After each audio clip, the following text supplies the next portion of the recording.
Good day, everyone. I am Mom Cheryl, and welcome to Current Trends in Language Teaching Class. In this video, I will share significant points in learning and teaching vocabulary. When you hear new and unfamiliar words, do you try to look its meaning using your dictionary or search in the internet? Or you try to ask somebody to explain its meaning for you? If you do so, you need to improve your vocabulary and embrace its importance to you. Indeed, teaching vocabulary is one of the responsibilities of an English teacher, since vocabulary is one of the useful and fundamental tools for communication and acquiring knowledge. It is acquired by listening, speaking, reading, and writing. Certainly, a single word involves learning. Its basic meaning, how it is spelled and pronounced, how it is used, what part of speech it belongs to, what other meanings it has, other words it is used with. However, the acquisition of vocabulary at first sight seems straightforward. We need a large number of words to speak a language. Hence, words are not acquired straight away because vocabulary is mastered over a period of time from numerous exposures. But there is far more to acquiring vocabulary than the acquisition of words. The past 20 years have seen a massive explosion in research into the acquisition of vocabulary, seen in books such as Nation, published in 2013. However, much of it is concerned with the acquisition of isolated words in laboratory experiments and is tested by whether people remember them, not whether they can use them. So how can we teach people to use a second language vocabulary? Let's focus on these questions.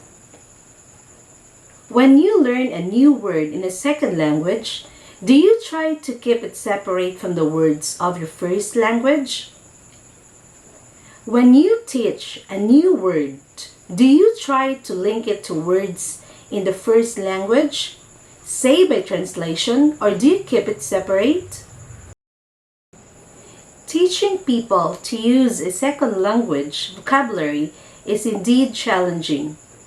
We link things and concepts. To most people, a word has a single distinct meaning that links the real world and a concept in the human mind. The relationship is termed as reference. The word cat refers to the thing cat. It links a real cat to the concept of a cat. This relationship is inside the human mind. In simple sense, when we learn new word in a second language, we link it to a real thing. However, vocabulary is never that simple. Cat can also refer to people. For instance, she's a cat, a kind of jazz fan. A cool cat, which means something that is extremely good. The cat's whiskers, a criminal, or a cat burglar, a disastrous intervention. Indeed, like the word cat, most words in English have more than one meaning. Each of the thousands of words we know is as complicated. In fact, the word with the highest number of distinct meanings in the Oxford English Dictionary is set with no less than 430. According to Bloom, cited in 2002, through rough calculations, a speaker of a language knows around 60,000 words, and children learn 10 of them every day of their lives, up to at least 15. So, what happens in a second language? One possibility is seen in this figure, using English as the first language and French as the second language, though of course it is a cheat as it uses a picture rather than a real object. One possibility is that the real-world object is linked to the second language word chat and then to the concept of a cat. The link between the second language word and the first language word is through concept. Another possibility seen in Figure 3.3 is that the learner does not link the object to the concept by the word chat to the word cat at the lexical level. Second language access to the concepts is mediated by the first language. The direct route from object to the concept has been diverted via the first language. These two alternatives hark back to the distinction between compound bilingualism, in which the languages are closely tied together in the mind, and coordinate bilingualism, in which they exist side by side. It's a matter of how separate the languages are in the mind. The complexity of vocabulary in L2 users' minds is thus more than doubled. To the vast number of words with many meanings in the L1 are added the vast numbers of L2 words via direct or indirect links to the concepts. The L2 user has to learn all the other attributes of words. For example, not just the associations for cat, but also those for chat, some of which may be similar, some quite different. So, how are words learned? Since classroom time can be devoted to vocabulary, giving priority to high-frequency words is suggested, and making sure that they are learned well. Much teaching has been based on the idea that the most frequently used words in the target language should be taught first. Knowing 100 words would allow you to recognize nearly half of the words you meet in English. The first surprise in looking at this list is that most of the words feature in the discussion of grammar in Chapter 2, since they are structure words such as articles, the, pronouns it, auxiliaries would, and forms of the verb be. Usually, the teaching of structure words is seen as part of grammar, not vocabulary. Frequency is taken to apply more to content words. Nevertheless, we should not forget that the most frequent words in the language are mostly structured words. Frequency of vocabulary has been applied in teaching mainly to the choice of words to be taught. In a sense, the most useful words for the student are obviously going to be those that are common. Influential as frequency has been in teaching, it has not played a major role in some researches. It is true that you are most likely to remember a word you meet every day than one you only meet once, but there are many other factors that make students learn words. Hence, frequency is only one factor in the choice of words to teach. So, what other ways to learn vocabulary then? Knowledge of words is vital in learning vocabulary. In fact, most people assume that knowing a word is a matter of knowing that man in English means a person, or that the English word plane means the same as arrow in Italian, as with English cat and French chat. Indeed, learning vocabulary means knowing all aspects of vocabulary, including the forms of words in terms of pronunciation and spelling, grammatical properties, lexical properties, meaning, components of meaning, lexical relations, and prototypes. Pronunciation. Each word is associated in our memory with a specific pronunciation and is tied in to the pronunciation rules of the language. For instance, man is pronounced man in compounds such as chairman. Spelling. Words have specific spellings and are linked to the spelling rules of the language. For instance, the letter N in the word man, for example, needs to be doubled when followed by ing or ed. For example, man, manned, man, manning. Grammatical properties include grammatical category, possible and impossible structures, idiosyncratic grammatical information, and word building. Grammatical category. We know that the word man is either a noun or a verb.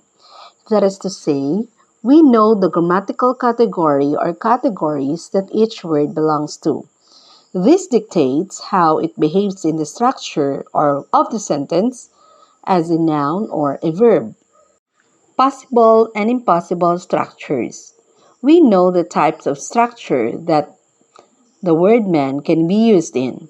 When man is a verb, the sentence must have a subject that is inanimate. She manned the barricades, not it manned the barricades.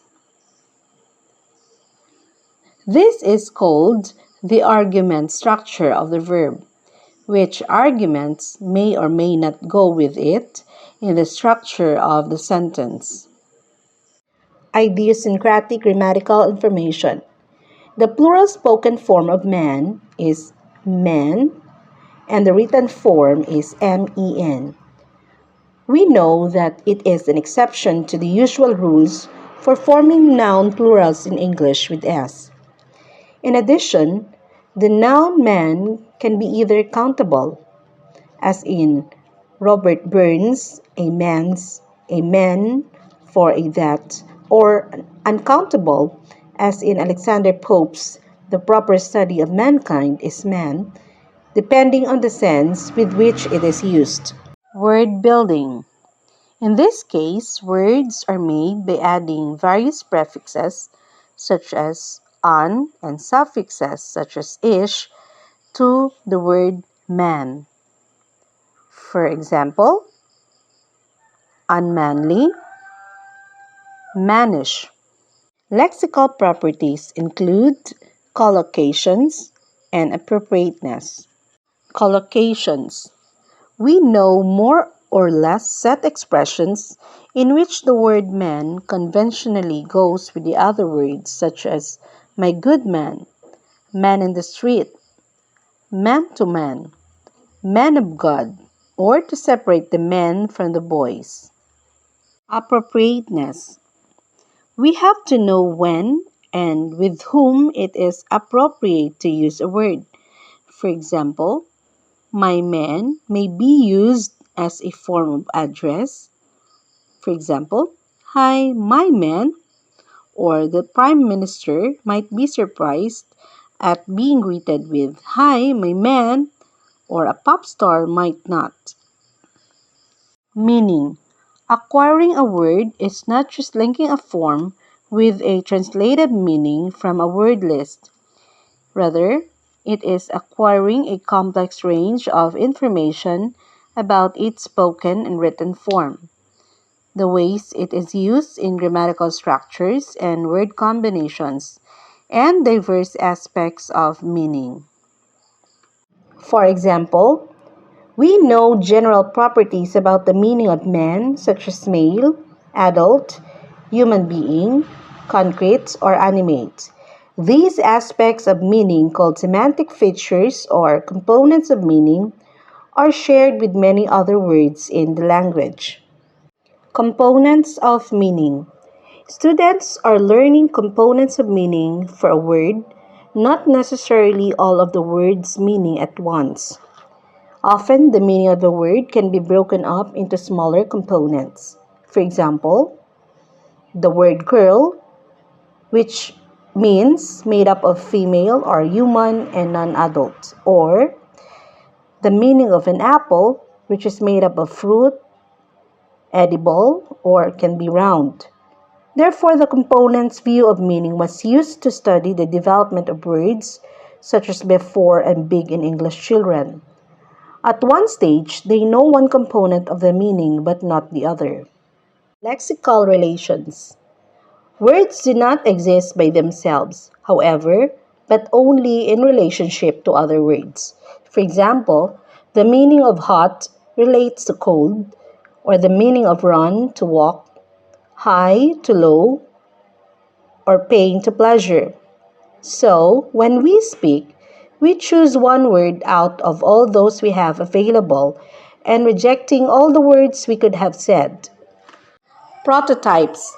Prototype theory claims that children first learn words that are basic because they reflect aspects of the world that stand out automatically from the rest of what they see. For instance, sparrow is a basic level term compared to a superordinate level term like bird. So, an English person who is asked to give an example of a typical bird is more likely to say sparrow than penguin or ostrich because sparrows are closer to the prototype for birds in the mind than penguins and ostriches. What are the strategies for understanding words? Conveying the meaning of new words is crucial to language teaching. Hence, to understand an unfamiliar word, people make use of a variety of strategies such as guessing, using dictionaries, deducing meaning from the word's form, and relating it to cognates. Guess from the situation or context. This is the natural process of getting meaning for unknown words that we use all the time in our first language. For example, the situation is sitting at a restaurant table and the person is a stranger. What could the sentences be? You may ask, are you waiting for somebody? Or, can I borrow the mustard? Or you may say, could I borrow this chair? Or, can I sit down here? Looking at the probabilities, you decide that the word posto must mean seat in English.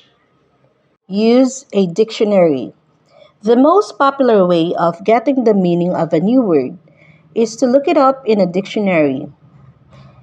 It permits one to hunt for the precise word to express something.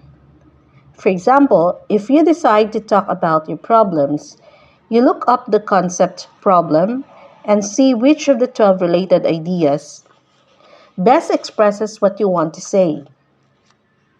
Make deductions from the word form. Another way of discovering the meaning of a word is to try to deduce it from its actual form.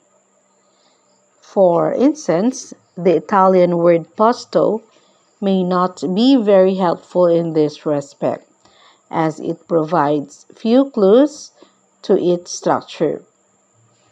Link to cognates. One more way is to resort to a language that one already knows. In fact, many languages have words that are similar in form, particularly if the languages are closely related. For example, the word chair for English versus chaise for French, or day in English versus tag in German. Repetition and road to learning. This is done by memorizing lists of words or by testing yourself repeatedly on piles of flashcards, eliminating the ones you know till none is left. It is the commonest approach wherein you're going to repeat the word again and again till you know it by heart. Organizing words in the mind. Much teaching of vocabulary implies that the effective way of learning vocabulary is to organize the words into groups in our minds. Organizing may consist of putting related words in a word web or in groups by common morphology. This may be a useful way of remembering the words. For instance, you may ask your students to characterize nouns for professions, both as actor or typist or musician, and then as different types of career like medical careers, entertainers, or public service. Linking to existing knowledge. This is the commonest way of remembering new vocabulary by exploiting the different memory systems in our minds for linking new information to old. This is done by remembering information by connecting it to something you already know through mental imagery. For example, you ask your students to remember new vocabulary words by thinking about a picture that reminds them of the word. To sum this up, in teaching vocabulary, we have to teach the complexity of words, fit in with the student's strategies, teach basic level words first, teach lexical relationships, think about the first presentation of the word, teach some words through components of meaning. Remember, it is how the word is practiced, not how often, and that is important. Remember, students transfer of the first language meanings as well as the words themselves. And lastly, put words in their structural context. This ends my report. I hope I provided you significant points in teaching and learning vocabulary. Till next time, I am Ma'am Cheryl saying, stay safe, stay healthy, and be happy!